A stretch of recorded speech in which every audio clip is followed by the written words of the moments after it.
Buenos días.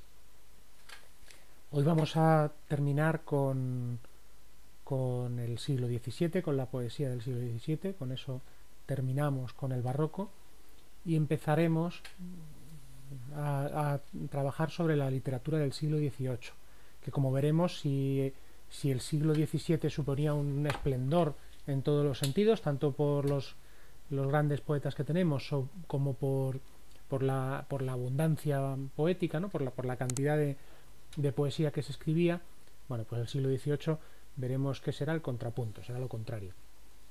Luego vamos con eso. Primero vamos a terminar con... Nos quedamos con estos versos de Escarnio, vamos a echarles un vistazo y bueno, luego hablamos un poquito de Fortunata y Jacinta para situarnos y pasamos al neoclasicismo. Hoy lo empezamos. Bueno, estábamos leyendo, pues no recuerdo, creo que sí, esto sí lo hemos leído. Creo que nos quedamos en este soneto de Góngora contra Lope de Vega. Lo que pretendo mostrar con estos 4 poemillas es que frente a la idea que, bueno, que desde lo que hemos estudiado en los libros de texto se ha generado, de que, bueno, pues estaban conceptistas y culteranos, Quevedo y Góngora, enfrentados como si fueran facciones claramente diferenciadas de la literatura, y que se enfrentaban y que se insultaban entre sí. Hemos leído muchas veces este poema, ¿no?, de Érase un hombre una nariz pegado, creo que lo habréis leído, está en todos los libros de texto. Frente a esa idea de que había conceptistas y culteranos que tenían concepciones distintas y que pues sus líderes se insultaban, pues vamos a ver que esa costumbre del escarnio, del poema insultante contra el rival literario, era una cosa muy extendida y que francamente no se puede circunscribir a Góngora y Quevedo. Tenemos poemas insultantes de Lope contra Cervantes, de Cervantes contra Lope, de Quevedo contra Góngora, de Góngora contra Quevedo, de Góngora contra Lope, en fin, y etcétera. He citado todos los que recuerdo ejemplo, pero era una cosa frecuentísima y seguro que hay más variantes, ¿no? Entonces, pues nada, lo que tenemos es un panorama en el que es costumbre escribir estos poemas de escarnio, y tenemos un panorama en el que la distinción más recurrente desde el punto de vista de los autores de la época es entre autores de poesía sencilla y autores de poesía oscura, que se decía, ¿no? Serían los que juegan con el lenguaje de manera bastante extrema, la verdad es que ahí estarían situados Quevedo y Góngora, ¿no?, y algunos poemas de Lope de Vega, porque esto es así, que tiene de distintos estilos. Ahí estaría situada entonces la poesía oscura, estaría situada una buena parte de la poesía de Góngora, y eso es lo que le identificaba más. Una parte una parte importante, la parte más importante de la poesía de Quevedo, una pequeña parte de la poesía de Lope de Vega y, bueno, luego de otros autores. Esa sería la poesía oscura. Y la poesía sencilla estaría representada pues por los poemas de Lope, de algunos, buena parte de los poemas de Lope de Vega, y de los autores que hemos estudiado, buena parte de los poemas de Cervantes, que tiene una producción poética baja. Bueno, entonces vemos un panorama, y es lo que intento mostrar. Vemos un panorama en que no es tan clara esa oposición entre Quevedo y Góngora. Sí que hay un entorno en el que los escarnios, los enfrentamientos literarios son muy frecuentes y muy divertidos, Eso por un lado. Y luego tenemos, desde el punto de vista de la época, una visión de que lo que se enfrenta más son los poetas oscuros con los poetas sencillos, digamos, sin que eso quite para que de hecho todos y cada uno de los poetas de la época escribieran algo en ese estilo más sencillo, más tradicional, ¿vale? Porque vimos, recordáis, bueno, no lo tengo aquí para sacarlo rápido, pero vimos el romance, hemos leído un romance de Góngora y hemos leído, no hemos leído, pero tienen romances todos los demás poetas que hemos mencionado, romances más tradicionales. Listo, vamos a leer ahora este poema de Góngora contra Lope. Y fijaos, mirad, esta Arcadia de Lope de Vega os tiene que sonar, ¿verdad?, a la tradición pastoril. La Arcadia os sonará y oiréis campanas, me imagino, porque la Arcadia es el título de la novela inaugural de la novela pastoril de Jacobo Sanázaro. ¿Os acordáis? Ese es el autor que primero transforma la tradición pastoril, que era poética, la transforma en un género novelesco, la Arcadia de Sanázaro. Bueno, pues Lope de Vega escribe también una Arcadia de estilo pastoril. Es muy sorprendente y muy peculiar que tenga tanta fuerza la tradición pastoril, ¿no? Bueno, y le dice esto Góngora a Lope de Vega buscando insultarlo, ¿no? Por tu vida, Lopillo, que me borres las 19 torres del escudo, porque aunque todas son de viento, dudo que tengas viento para tantas torres. Válgame los de Arcadia, ¿no te corres armar de un pavés noble a un pastor rudo? Oh tronco de mi col, naval barbudo, oh brazos leganeses y vinorres, no le dejéis en el blasón Almena, vuelvo a su oficio, y al Rocín alado, en el teatro sáquenle los reznos. No fabrique más torres sobre arena, si no es que ya, segunda vez casado, nos quiere hacer torres los torrendos. Bueno, vamos a hacer una pequeña paráfrasis para entender las cosas que dice y luego comentamos. Por tu vida, Lopillo, que me borres las 19 torres del escudo, se está refiriendo a que efectivamente Lope de Vega se inventó, porque era totalmente inventado, un escudo nobiliario que empezó a poner en la portada de sus publicaciones, de las obras que imprimía. Y bueno, pues había efectivamente 19 torres en ese escudo. Y pues Góngora, que sí era noble, se burla de ese Lope de Vega que pretende serlo inventándose esas torres en el escudo. Por eso, como son inventadas, todas son de viento, pues, de aire, inventadas, ¿no? Y dudo que tengas viento para tantas torres, que tengas fuerza, ¿no?, que tengas espíritu para mantener tantas torres. Válgame los de Arcadia. Dice, hay que ver los de Arcadia, pues los pastores de Arcadia, los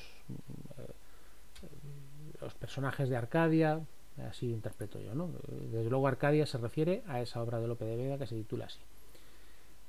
No te corres, no te avergüenzas. Correrse era o avergonzarse o enfadarse, ¿no? O ambas cosas a la vez, era un concepto ahí entre medias.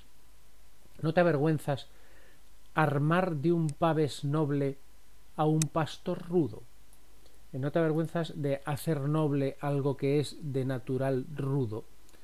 Aquí, por lo que parece una insinuación a la poca nobleza de la estirpe de Lope de Vega. No sé si lo interpreto bien. Desde luego está diciendo que si no le avergüenza revestir de nobleza algo que en realidad es muy rudo. No sé interpretarlo más allá. o tronco de Micol, naval barbudo. Aquí las interpretaciones que he leído, porque no era capaz de interpretarlo bien, es que esto hace referencia a coles y nabos.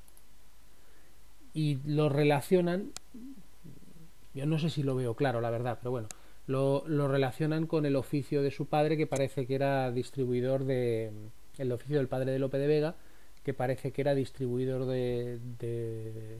se llama?, de suministros. Bueno, no lo sé. Aquí yo creo ver en este naval marmudo. Es verdad que el tronco de Micol no soy capaz de interpretarlo más allá, pero me parece raro, ¿no?, lo de coger la col simplemente. El naval marbudo parece de naval de nabo, que ya lo hemos visto utilizado con tono burlesco por Quevedo, la batalla naval, esa en la que en lugar de barcos era de nabos. Pues aquí este naval barbudo yo quiero relacionarlo con una gran nariz, ¿no?, por lo de barbudo, que se relacionaba, oye, os parecerá raro, ¿no? Dice, pues la gran nariz, pues qué bien, ¿no? Las narices grandes se relacionaban con los judíos, y los judíos estaban mal vistos en la época. Vimos el antisemitismo extremo de Quevedo. Este es el de Quevedo. Algo leímos, o no era aquí. No era aquí. Leímos, ¿qué hemos leído? Hemos leído algo de antisemita de Quevedo, porque lo difícil es no leer algo antisemita de Quevedo, porque era constante, ¿no? Bueno, las grandes narices. No, es en lo que estoy recordando malamente, ¿no? Es el de Quevedo contra Góngora. Era su nombre una nariz pegado, que efectivamente hay insinuaciones de las grandes narices relacionados con los judíos, y los judíos con lo negativo, ¿no? Bueno, entonces yo aquí quiero ver una referencia a la nariz grande, y por eso a lo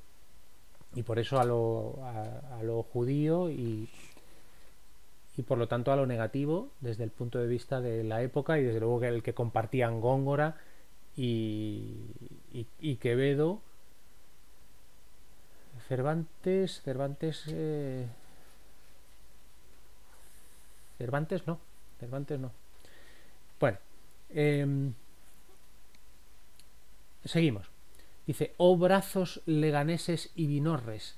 Parece ser que este Leganés y Vinorres hacía referencia a un loco. Pensad en la época en la que estamos, digamos, los locos y los desequilibrados ejercían pues eso, como si fuera de tontos del pueblo, ¿no? Había muchas burlas al respecto. Entonces pues parece que estos eran locos, no sé si un loco o dos locos conocidos, que hace referencia pues eso, a que Lope estaba loco, ¿no?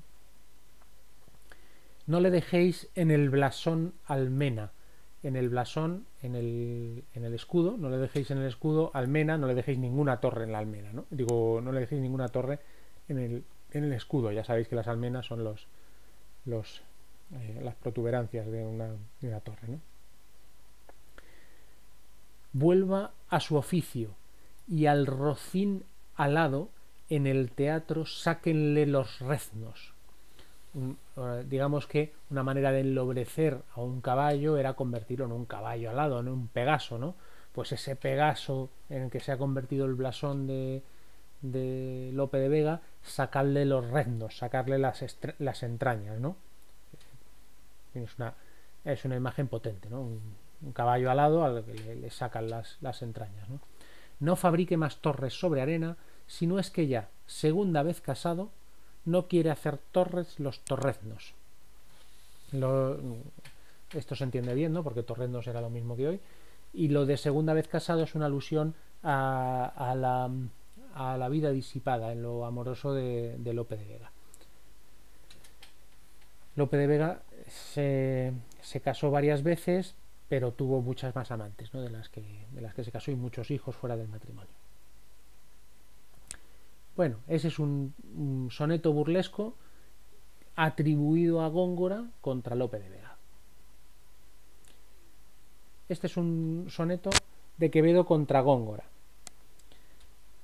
érase un hombre a una nariz pegado, érase una nariz superlativa, érase una nariz sayón y escriba, érase un peje espada muy barbado, era un reloj de sol mar encarado, érase una alquitara pensativa, érase un elefante boca arriba, era Ovidio Nasón más narizado, érase un espalón de una galera, érase una pirámide de Egipto, las 12 tribus de narices érase un naricísimo infinito, muchísimo nariz, nariz tan fiera que en la cara de Anás fuera delito. Bueno, como veis es una enumeración de exageraciones sobre el tamaño de la nariz de Góngora, y otra vez veis este antisemitismo que encontrábamos en Góngora y que era frecuente en la época, en el caso de Quevedo pues casi mayor, ¿no? llevado a un límite mayor. Érase un hombre a una nariz pegado, pues está clara la exageración, ¿no? El todo por la parte por el todo. Érase una nariz superlativa, también se entiende. Érase una nariz sayón y escriba. Esto no se entiende muy bien. Sayón era un vestido que caía así libre, entonces de ahí digamos que grande en el sentido de que era una prenda que no se ajustaba, que era grande, una nariz grande. Y escriba, los escribas se relacionaban con los judíos, entonces era una nariz judía. Ya digo que el antisemitismo es omnipresente en Quevedo. Érase un pez espada muy barbado. Se entiende bien, ¿no? Quitándolo de peje pez, que era una forma de escribir, de pronunciar pez frecuente en la época, era un pez espada muy barbado. Era un reloj de sol mal encarado, claro, la punta esa que sobresale, pues suponiendo la nariz. Érase una alquitara pensativa, aquí tenéis una alquitara,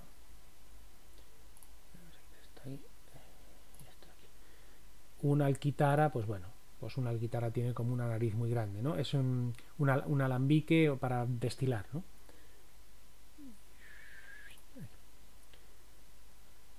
Érase un elefante boca arriba. Aquí es mejor interpretar un elefante a partir de la boca para arriba, porque si uno interpreta un elefante boca abajo, pues no sé muy bien por qué lo dice así, ¿no? Un elefante boca arriba a partir de la boca, o sea, lo que es la trompa, ¿no? Era un Ovidio Nasón más narizado. Aquí lo que juega es simplemente con el apellido de Ovidio, el poeta latino. Ovidio Nasón se llamaba, pues aprovecha que Nasón se relaciona con nariz para decir que un Ovidio Nasón más narizado. Érase un espolón de una galera. El espolón, el palo, la prolongación que había en la proa, ¿no? En la parte delantera del barco, pues también alargado, ¿no? Pues érase una pirámide de Egipto, las 12 tribus de narices era. Otra vez una referencia antisemítica. Las 12 tribus de Israel, cuando se mencionan las 12 tribus, es una referencia bíblica, se refiere a las 12 tribus de Israel, 12 tribus de judíos. Los judíos tienen la nariz grande, pues este era las 12 tribus de narices, ¿no? Las 12 tribus de Israel. Érase un naricísimo infinito, muchísimo nariz tan fiera que en la cara de Anás fuera delito. Anás era el que denunció, el que denunció a Jesús, creo que era, sí, el que denunció a Jesús, que era otra vez un judío, y pues ya está, ¿no? Una nariz tan grande que incluso a la de un judío, otra vez estamos con el antisemitismo, sería un delito. Bueno, vamos a dejar aquí. Aquí tenemos otros sonetos de Cervantes contra Lope y de Lope contra Cervantes, en los que no vamos a entrar, que simplemente para ilustrar que, pues eso que decía, ¿no? Que no era solamente un enfrentamiento entre Góngora y Quevedo, sino que era un clima literario de escarnio, ¿no?, contra el oponente. Vale. Vamos a ver un segundito, que he salido del aula.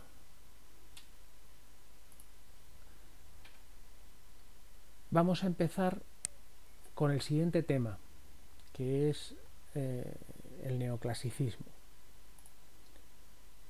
Os he puesto los apuntes pues donde siempre, sin afán de sorprender. Aquí abajo. Aquí. Vale.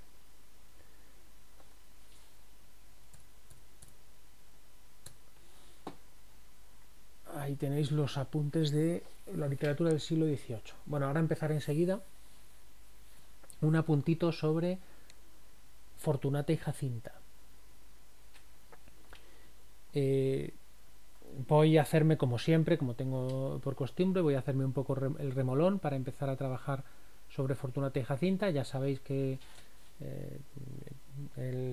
ya tenemos que tener muy avanzada la lectura, como sé que se atasca esa lectura y que es muy largo, pues daremos un tiempo, pues daremos el neoclasicismo, incluso daremos un poco completo del romanticismo, pero es una obra larga y que pues eso, que tenéis que ir avanzando en ella, porque en 2 días no se lee, así como las que hemos leído hasta ahora en la tarde anterior.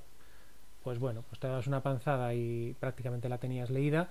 No es el caso de Fortunata y Jacinta, y es una obra que merece la pena. Es una obra que nos cambia un poco el ritmo al que estamos acostumbrados de lectura. Estamos acostumbrados a centrarnos mucho en qué es lo que sucede, y esto, Fortunata y Jacinta, aunque también tiene de eso, porque pasan muchas cosas, también tiene apartados en los que pues es muy descriptiva y hay que disfrutar de otras cosas. ¿De qué cosas? Vamos a ver qué cosas podemos disfrutar de Fortunata y Jacinta y nos ayudan a recibir esa obra, pues eso, disfrutando de ella. Una primera cosa en la que viene bien que os fijéis. Bueno, voy a dar unas pinceladas, ¿no?, porque ahora que sé que muchos la estáis leyendo, pues os puede, en fin, podéis constatarlo, ¿no?, en la lectura. Algo en lo que es muy hábil Galdós es en el uso de los contextos simbólicos. Por ejemplo, en el caso del principio de la obra, bueno, el asunto aves, pájaros. Se utiliza, hay un primer momento en el que creo que es el primer momento, sí, un primer momento en el que se configura ese espacio simbólico, que es en la escena de los huevos con perdón, en la escena en la que Juanito va a visitar a Estupiñá, ¿recordáis? Entra por la parte de abajo de la cava baja, o sea, entra por la puerta que está en la cava baja, no por la plaza mayor que está más alta, sino entra por la cava baja y entra por una de esas tiendas que había en los portales, que todavía alguna se intuye en el Madrid, en el centro de Madrid. Bueno, pues entra por ese portal, que es a la vez una tienda de pollos y de huevos, y se encuentra allí con Fortunata por primera vez, que está comiéndose un huevo crudo, ¿vale? ¿Recordáis? Bueno, pues ahí en ese momento aprovecha Galdós para hacer una descripción bastante pormenorizada del contexto, pero no es una simple descripción. Eso es lo que quiero que estéis atentos, ¿no? No se trata simplemente de hacer una descripción como podía hacer un notario, ¿no? Entrando a la derecha se encuentra no sé qué al fondo, sino que está aprovechando para establecer un espacio simbólico. ¿Qué espacio simbólico? En ese momento habla de cómo están las gallinas, que están encerradas, que unas pelean con otras por sacar el cuello, que en cómo se trunca la vida de las gallinas incluso antes de que nazcan. Bueno, se habla de las gallinas, se hace una descripción de la relación de las gallinas entre ellas, de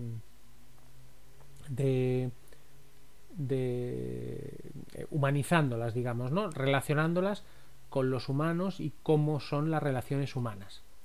Vale, ese es un primer momento. Bueno, pues a lo largo de toda la obra, por lo menos de la primera parte de la obra, vamos a encontrar que ese espacio simbólico, el espacio simbólico sería las gallinas son como los hombres, ¿no? Aprovechando ese espacio simbólico, utiliza y reutiliza esa referencia, ¿no? Entonces los novios, Juanito y Jacinta, cuando salen de viaje de novios, son como los pájaros que empiezan a volar, y un poco más allá, a lo largo de toda la obra, tenemos ese espacio simbólico de que viene a decir que los hombres son como gallinas, ¿no? Son como gallinas en su relación, como gallinas o como aves en general. Vale. Una primera cosa en la que fijarse en esos espacios simbólicos. Otro asunto. Lo decía antes al paso, las descripciones en Galdós no son notariales, no son simplemente de describir con detalle qué es lo que hay. Si os fijáis bien, muchas veces no hay tanto detalle en la descripción. Sí que se demora en la descripción, pero no es tanto dando detalles como incorporando reflexiones a raíz de eso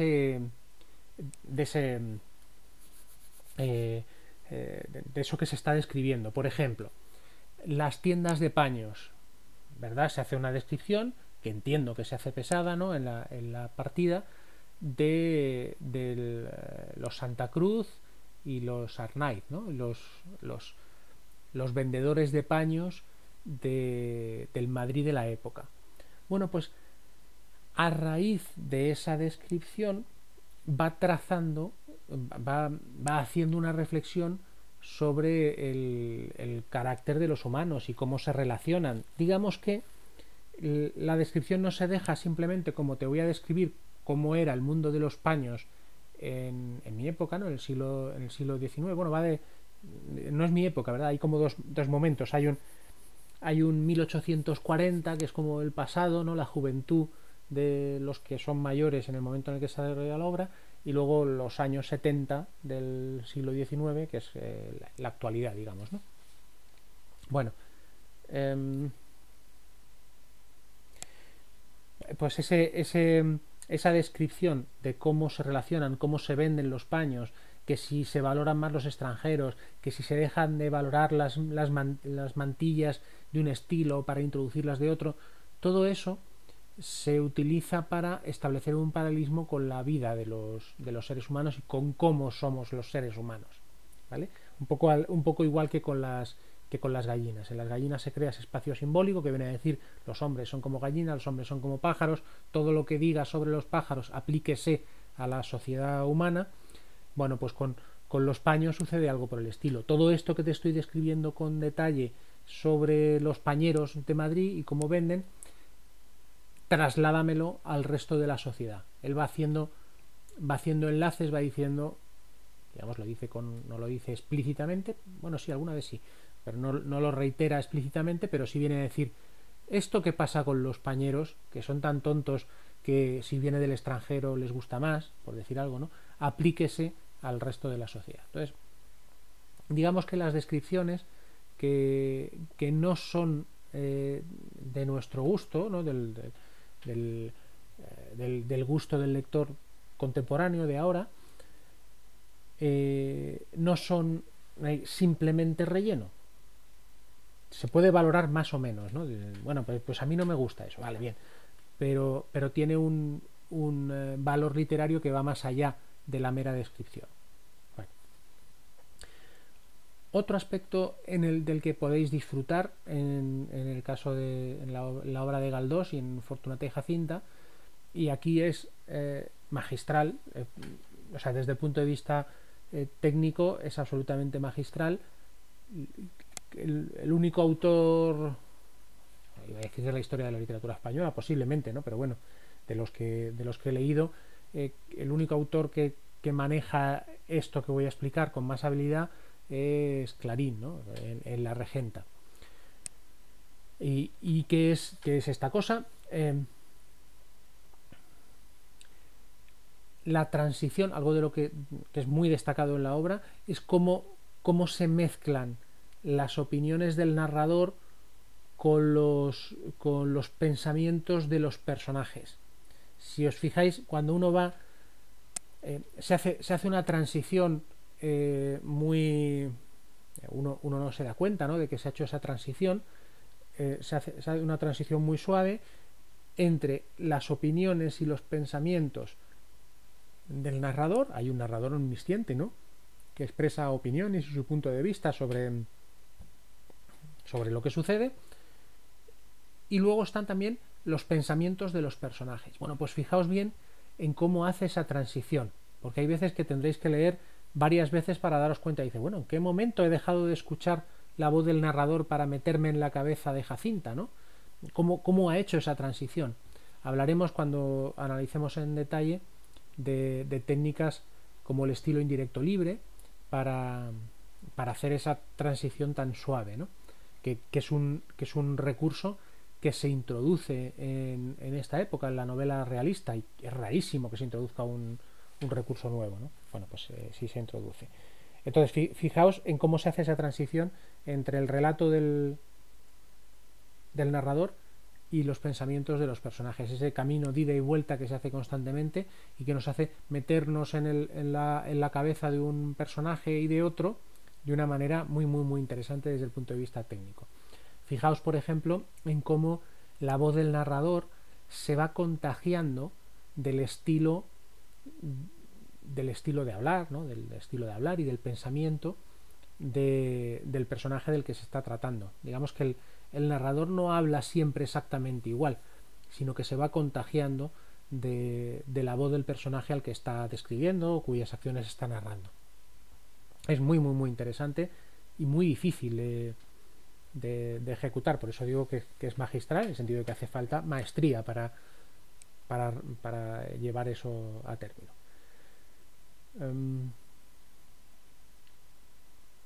Y bueno, luego no olvidéis, a la hora de disfrutar estas obras, que eran folletines. O sea, estas obras, como Fortunata y Jacinta, tenían un gran éxito porque se distribuían semanalmente en folletos de 16 páginas habitualmente, en el que uno iba siguiendo las peripecias del personaje. Había una identificación muy grande con el personaje, en este caso con Fortunata y Jacinta, fundamentalmente, aunque también un poco con Juanito. Bueno, pues seguir, y con Estupiñá a veces, ¿no? Pensando en eso, disfrutad también de ese qué pasará, Dios mío, con este personaje, ¿no? Hay algo de eso. Y fijaos también en cómo se hacen los cortes entre capítulos, porque hay a veces un cierto reflejo, una cierta huella de ese continuará la próxima semana, ¿no? Que te dejo en el aire y retomo en el siguiente capítulo. Eso es una huella de la necesidad de recordar un poco, y de hecho de que entre el final de la lectura de un capítulo y el principio del siguiente, hay veces había una demora. Esto es muy interesante. Si me permitís un paréntesis, ¿qué vais a hacer? Si no podéis interrumpirme, pues nada, podéis pasar para adelante. Un pequeño paréntesis. Es muy interesante ver cómo la manera en la que se distribuyen las obras literarias influye sobre cómo son esas obras literarias. Me explico. Y además hay un paralelo perfecto, bastante perfecto, entre lo que se produce en las obras, en los folletines del siglo XIX, y lo que está sucediendo con las series, que yo creo que vosotros es muy sorprendente con la edad que tenéis, pero creo yo que es así. Vosotros habéis vivido un cambio en la distribución de la ficción, en concreto de la ficción audiovisual, ¿no? De las películas y de las series. Me explico. Vosotros habéis vivido, yo creo que sí, yo creo que de pequeños recordáis eso, ¿no? Antes las series se distribuían por televisión, de manera que, bueno, pues la serie que fuera, Los Simpson, se estrenaba los miércoles a las 8. Entonces, desde el miércoles a las 8 de esta semana hasta el de la semana siguiente, pues no podías seguir viendo la serie, sino que pues la continuidad de los argumentos era difícil de sostener, porque no todo el mundo veía todos los capítulos. Si veías todos los capítulos, pues no era fácil acordarte de semana en semana de qué es lo que le había pasado. ¿Qué consecuencia tiene eso sobre la estructura de la serie y cómo se componía? Bueno, pues que eran series episódicas en las que los personajes se vuelven a su estado inicial. Los Simpson al principio del capítulo están siempre igual. No hay una evolución del personaje entre los capítulos, sino que están siempre igual. ¿Por qué? Porque cuando se estrenaban Los Simpson semanalmente, pues no era fácil acordarse de lo que le había pasado al personaje y por qué tenía ahora esa pareja o por qué estaba ahora viviendo en aquel sitio. Pues no, al empezar estaban siempre igual y ya está, tú te enganchabas a la serie en cualquier momento. ¿Qué es lo que sucede ahora con las series actuales? Que eso es que yo creo que habéis vivido la transformación. Ahora se estrenan las series en bloque, zasca. 6 capítulos, 10 capítulos, 15 capítulos.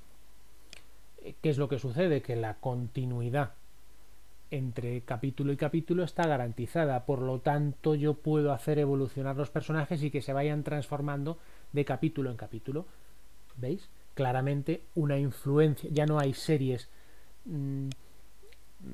las series episódicas que empiezan igual que los personajes vuelven al inicio, ¿no? Cada vez que empieza un capítulo, son antiguas. Las de ahora habitualmente, más frecuentemente, tienen una evolución de los personajes van cambiando, son como grandes películas.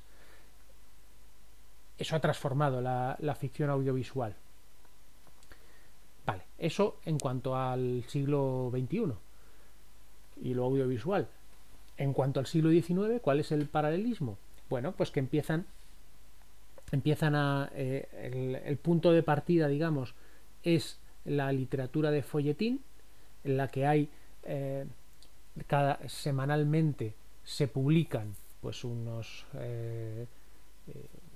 folletines de 16 páginas en los que se va contando la historia. ¿Qué consecuencias tiene eso sobre la configuración estructural de las obras? Pues que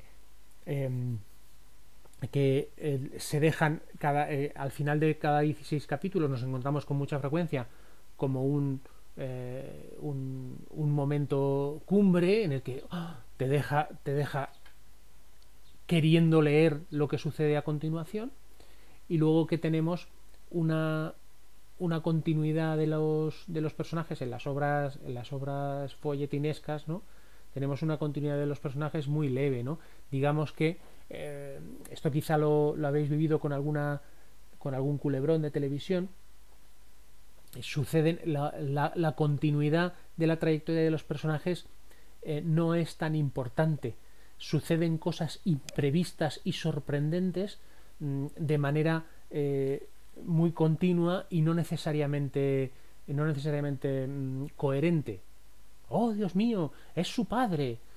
16 páginas después, ¡oh, Dios mío! ¡Ha perdido al hijo! 16 páginas después, ¡oh, Dios mío! ¿Qué sucederá con el niño que está en el barco? Vamos de sorpresa en sorpresa para mantener enganchado a ese lector, ¿vale? Eso es lo que sucedía o tendía a suceder con la literatura folletinesca. Cuando evoluciona y se empiezan a publicar tomos completos, ¿qué es lo que sucede? Las obras se reducen, porque a lo tonto, de 16 en 16 páginas, enganchando de sorpresa en sorpresa, Hay folletines así, de este tamaño, de este grosor. Cuando se vuelve, ¿no?, a publicar las novelas de una vez, se reduce el tamaño y se disminuye ese vaivén de qué pasará, qué pasará, qué pasará. Hay una continuidad. Ya no sabes, cuando deja de ser un folletín, ya no sabe, el escritor no sabe dónde va a dejar de leer el lector. Cuando era un folletín, sí.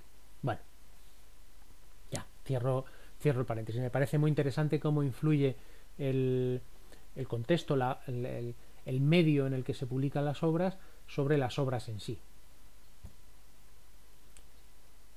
Es una adaptación al marco, digamos. Ya, cierro el paréntesis.